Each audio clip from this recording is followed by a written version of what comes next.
नमस्कार, नयन मराठी रेसिपीमध्ये मी नयन सर्वांचं खूप मनापासून स्वागत करते। तर आज आपण अगदी लहानांपासून वयोवृद्धांपर्यंत सर्वांना आवडेल असा मूग डाळीचा शिरा किंवा मग हलवा कसा करायचा याची रेसिपी बघतोय। करायला अगदी सोपं आहे आणि रोजच्या साहित्यात होणार आहे। फक्त थोडेसे पेशन्स ठेवावे लागतात, पण खायला अगदी अप्रतिम लागतो। तर रेसिपी सुरू करतोय, पण त्याआधी नयन मराठी रेसिपी या चॅनलवर नवीन असाल तर चॅनलला सबस्क्राईब करून व्हिडिओ खालील घंटीचं बटन दाबायला विसरू नका, म्हणजे नवीन व्हिडिओचे नोटिफिकेशन तुम्हाला सर्वात आधी। आज आपण बनवतोय सर्वांच्या आवडीचा मूग डाळीचा शिरा किंवा मग तुम्ही याला मूग डाळीचा हलवा असंही म्हणू शकता। आता त्यासाठी आपण घेतलेलं साहित्य बघू। तर त्यासाठी मी इथं 1 वाटी मुगाची डाळ घेतली। घरातली कुठली तुम्ही एखादी वाटी सिलेक्ट करा आणि त्या वाटीनुसार आपल्याला सगळं मोजमाप घ्यायचंय। तर मी इथं पिवळ्या मुगाची डाळ घेतली आहे। इथं 1 वाटी डाळ घेतली आणि 1 वाटी डाळीसाठी आपण इथं 1 वाटी साखर घेतली। त्यानंतर 1 वाटी साजूक तूप घेतलंय, पण मी हे साजूक तूप घेताना वितळून घेतलंय। त्यानंतर काही काजूचे तुकडे घेतलेत, काही बदामाचे घेतले, त्यानंतर वेलदोड्याची पावडर घेतली आणि 1 वाटी मी इथं ताज्या दुधाची मलाई घेतली। आता मी इथं जे ड्रायफ्रुट्स घेतले, जे माझ्याकडे अवेलेबल होते ते घेतले। तुम्ही तुमच्या आवडीनुसार ड्रायफ्रुट्स कमी जास्त करू शकता। तुमच्याकडे जे उपलब्ध असतील ते तुम्ही घेऊ शकता। तुम्हाला जर वाटत असेल तर केशराच्या काड्या तुम्ही इथं घेऊ शकता। आता त्यानंतर आपण जी मुगाची डाळ घेतली ती आपण धुवून घेऊ। आपण डाळ धुवून घेतो। ही डाळ मी स्वच्छ निवडून घेतली। त्यानंतर आता आपण पाणी घालून आपण ही धुवून घेऊ। आता आपण घेतलेली मुगाची डाळ इथं धुवून घेतोय। तर 3 ते 4 पाण्याने आपण ही धुवून घ्यायची। जोपर्यंत आपल्या डाळीवर स्वच्छ पाणी दिसत नाही तोपर्यंत आपल्याला ही धुवून घ्यायची। 3 ते 4 पाण्याने मी डाळ इथं स्वच्छ धुवून घेतली। तुम्ही बघू शकता आपल्या डाळीवर अगदी स्वच्छ पाणी आहे। जोपर्यंत आपल्या डाळीवर स्वच्छ पाणी दिसत नाही तोपर्यंत आपल्याला डाळ ही छान धुवून घ्यायची आहे। डाळ स्वच्छ धुवून घेतल्यामुळे त्याच्यावरचं स्टार्च निघून जातं आणि आपला मुगाचा शिरा दाणेदार होण्यास मदत होते। त्यामुळे आपण 3 ते 4 पाण्याने इथं मुगाची डाळ धुवून घेतली। आता आपण इथं इन्स्टंट मुगाचा शिरा करतोय। आपण जर तसं रेग्युलर शिरा करायला गेलं तर आपल्याला ही 3 ते 4 तास मुगाची डाळ भिजवून घ्यावी लागते, पण आपण इन्स्टंट करतोय त्यामुळे आपण ही 3 ते 4 पाण्याने धुवून घेतली। आता आपण ही परत एकदा स्वच्छ धुवून चाळणीवर काढून घेतोय। डाळ मी परत एकदा धुवून एक पूर्णाच्या चाळणीवर काढून घेतली। आता आपण थोडंसं पाणी निथळून घेतोय आणि जर आपल्याकडे वेळ नसेल तर आपण ही कपड्यावर टाकून थोडीशी सुकवून घ्यायची, म्हणजे आपल्याला भाजायला खूप जास्त वेळ लागत नाही। आता ही डाळ आपण 5 मिनिटांसाठी फॅन खाली सुकवून घेतली। खूप जास्त सुकवून नाही घ्यायची, अशी मूठ बांधल्या जाते आणि हाताला डाळ चिकटते या पद्धतीने आपल्याला थोडीशी सुकवून घ्यायची। तर मी इथं सुकवण्यासाठी कॉटनचा कपडा घेतला होता, म्हणजे पाणी लवकर ॲब्सॉर्ब होतं आणि डाळ आपली लवकर सुकल्या जाते। आता डाळ सुकली आहे, आता आपण ही भाजून घेऊ। ही डाळ आपण सुकवून घेतली। तुम्ही बघू शकता अगदी छान अशी आपली डाळ सुकली आहे। खूप जास्तही सुकवून नाही घ्यायची, असा आपल्या डाळीचा लाडू बनतोय अशी आपल्याला ही डाळ सुकवून घ्यायची। आता आपण डाळ भाजून घेतोय, तर त्यासाठी मी कढई गरम करायला ठेवली। कढई छान गरम झाली, आता आपण ही डाळ यात टाकून घेऊ। गॅसच्या मंद आचेवर आपल्याला ही डाळ भाजून घ्यायची आहे। ह्या डाळीला भाजायला थोडासा वेळ लागतो, त्यामुळे थोडेसे पेशन्स ठेवून आपल्याला ही डाळ भाजून घ्यायची आहे। आपण मंद गॅसवर ही भाजून घेतोय, कारण ती आतपर्यंत भाजल्या गेली पाहिजे, म्हणून आपण ही मंद गॅसवर भाजून घेतोय आणि सतत हलवत आपल्याला ही डाळ भाजून घ्यायची। कुठेही आपल्याला इथं गॅस मोठा न करता डाळ भाजून घेतोय। तर 10 ते 12 मिनिटांनंतर तुम्ही बघू शकता आपली डाळ अगदी छान भाजली। तुम्हाला आवाज येत असेल, अगदी कुरकुरीत आपली डाळ भाजली आणि मी थोडीशी डार्क सोनेरी रंगावर ही भाजून घेतली। तुम्हाला जर यापेक्षा थोडासा फेंट कलर पाहिजे असेल तर तुम्ही लवकर गॅस बंद करा, पण मला थोडासा मुगाचा शिरा डार्क आवडतो त्यामुळे मी थोडीशी डाळ इथं डार्क भाजून घेतली। आता यानंतर आपण गॅस बंद करू आणि डाळ थंड करून घेऊ। गॅसच्या मंद आचेवर आपण 10 ते 12 मिनिटं ही डाळ छान भाजून घेतली। तर तुम्ही या डाळीचा आवाज बघू शकता, अगदी आतपर्यंत ही डाळ आपली भाजून झाली आणि कुरकुरीत अशी तयार झाली। आता यानंतर आपण ही मिक्सरच्या भांड्यात काढून बारीक करून घेतोय। आता ही रवा टेक्स्चरमध्ये आपल्याला मिक्सरला बारीक करून घ्यायची। खूप जास्त पीठ याचं करू नका, आपला जसा थोडासा जाडसर रवा असतो त्या पद्धतीने आपल्याला ही मिक्सरला बारीक करून घ्यायची। आता आपण हे मिक्सरला बारीक करून घेतलं। सुरुवातीला थोडंसं पल्स मोडवर आपल्याला फिरवून घ्यायचं, एकदाच मिक्सर खूप वेळ फिरवायचं नाही। तुम्ही बघू शकता अगदी रवाळास आपण ही डाळ मिक्सरला बारीक करून घेतली। खूप जास्त पीठ करू नका, नाहीतर आपला शिरा चिकट होईल। आता यानंतर आपण ड्रायफ्रुट्स भाजून घेतोय, तर त्यासाठी मी कढई गरम करायला ठेवली। कढई गरम झाली, आपण घेतलेल्या तुपापैकी काही तूप यात टाकून घेतोय। तूप छान गरम झालंय. त्यानंतर आपण काजूचे तुकडे करून घेतले ते यात टाकून घेऊ. त्यानंतर बदाम, अजून तुम्ही तुमच्या आवडीनुसार जे ड्रायफ्रुट्स घेतले ते असेच भाजून घ्यायचे. आपण इथं तुपावर भाजून घेतोय म्हणजे ते छान कुरकुरीत असे भाजले जातात आणि आपल्या हलव्यामध्ये ते असे क्रंची लागतात. बऱ्याच जणांना मुगाच्या शिऱ्यामध्ये ड्रायफ्रुट्स आवडत नाही, तर नाही घातले तरी चालेल. अगदी सोनेरी रंगावर आपले ड्रायफ्रुट्स तळून झाले. आता आपण एका वाटीमध्ये काढून घेऊ.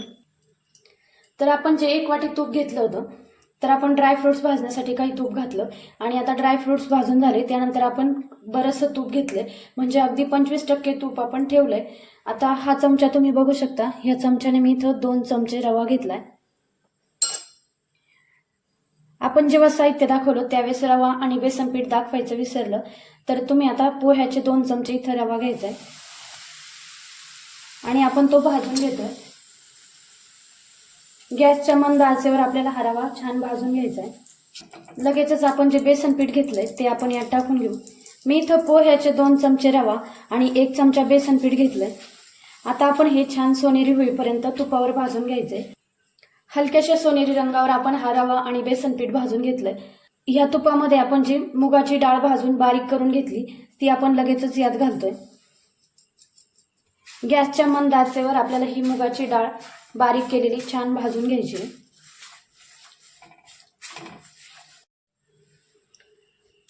एका गॅसवर आपण मुगाची डाळ जी बारीक करून घेतली ती भाजून घेतोय आणि त्यासाठी आपण जो साखर विरघळून घेतोय, म्हणजे आपण याचा पाक तयार नाही करणार, तर फक्त साखर विरघळून घेतोय. तर त्यासाठी मी एका पातेल्यामध्ये 1 वाटी आपण मुगाची डाळ घेतली होती, तर त्यासाठी 1 वाटी मी इथं साखर घेतली आणि त्याच वाटीने मोजून आपल्याला 3 वाट्या पाणी या साखरेमध्ये घालायचंय. साखरेच्या 3 पट पाणी आपल्याला इथे घ्यायचंय आणि साखर विरघळेपर्यंत आपण हे पाणी गरम करून घेतोय. आता आपण साखर वितळून घेतोय. जर तुम्ही केशराच्या काड्या यात घालणार असाल तर ह्या स्टेजला तुम्ही इथं घालून घ्यायच्या, म्हणजे केशराचा रंग आपल्या पाकामध्ये छान उतरतो. अशी आपण साखर पाण्यामध्ये वितळून घेतली आणि चमच्याने हलवून घेतलं म्हणजे आपला पाक लवकर तयार होतो. आपल्याला फक्त साखर वितळून घ्यायची, 1 तारी किंवा 2 तारी असा पाक आपल्याला करायचा नाही. फक्त साखर वितळेपर्यंत आपल्याला गॅस चालू ठेवायचा आहे. यानंतर आता आपण गॅस बंद करतोय. गॅसच्या मंद आचेवर आपण ही मुगाची डाळ जी बारीक करून घेतली ती 2 मिनिटं आपण ह्या तुपामध्ये परतवून घेतली. थोडासा फेस यायला लागला. यानंतर आता आपण जे गरम पाणी करून घेतलं, म्हणजे साखर उकळून घेतलंय, ते पाणी आपण यात टाकून घेतो. थोडं थोडं आपण हे साखरेचं पाणी यात घालायचं आणि हे मिक्स करून घ्यायचं आणि दुसऱ्या हाताने आपल्याला हे लगेच हलवून घ्यायचं.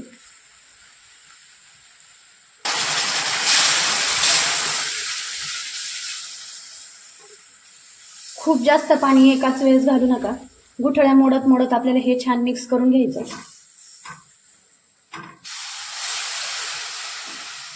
आता 3 टप्प्यामध्ये आपण हे पाणी टाकून घेतलं, तर आपले 2 टप्पे झालेत. आपण परत एकदा हे पाणी टाकून घेतो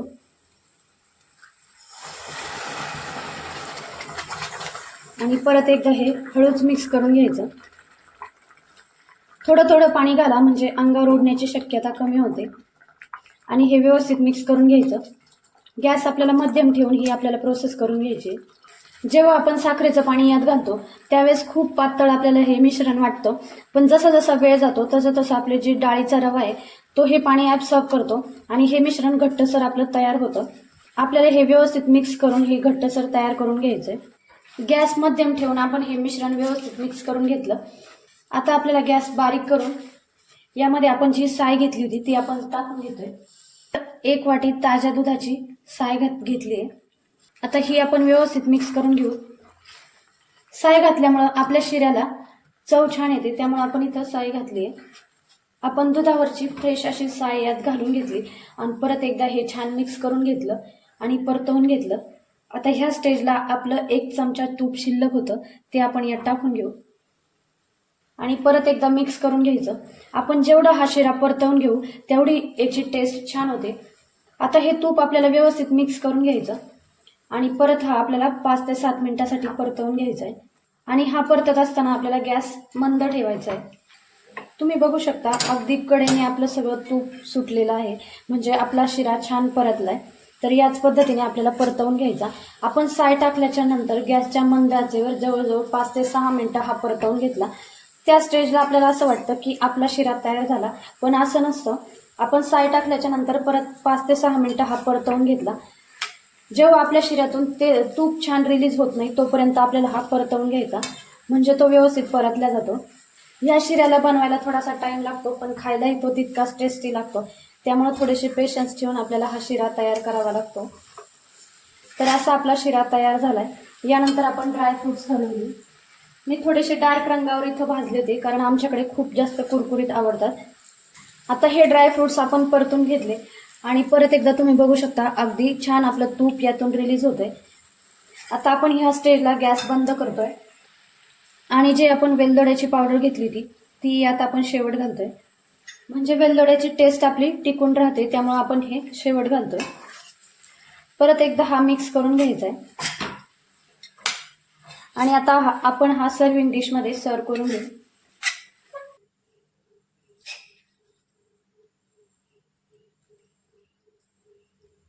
असा आपला मूग डाळीचा शिरा तयार झालाय.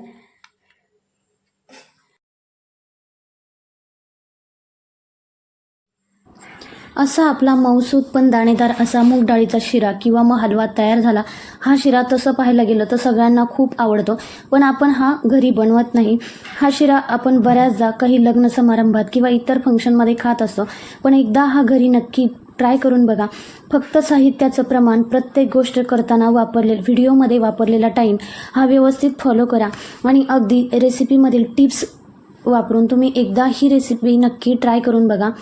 खूप छान असा हा आपला हलवा तयार होईल. तर तुमचा मुगाचा शिरा कसा झाला हे कमेंटमध्ये नक्की सांगा. रेसिपी जर आवडली तर एक लाईक करा. पुन्हा भेटूया अशाच एका नवीन रेसिपीसोबत. तोपर्यंत धन्यवाद.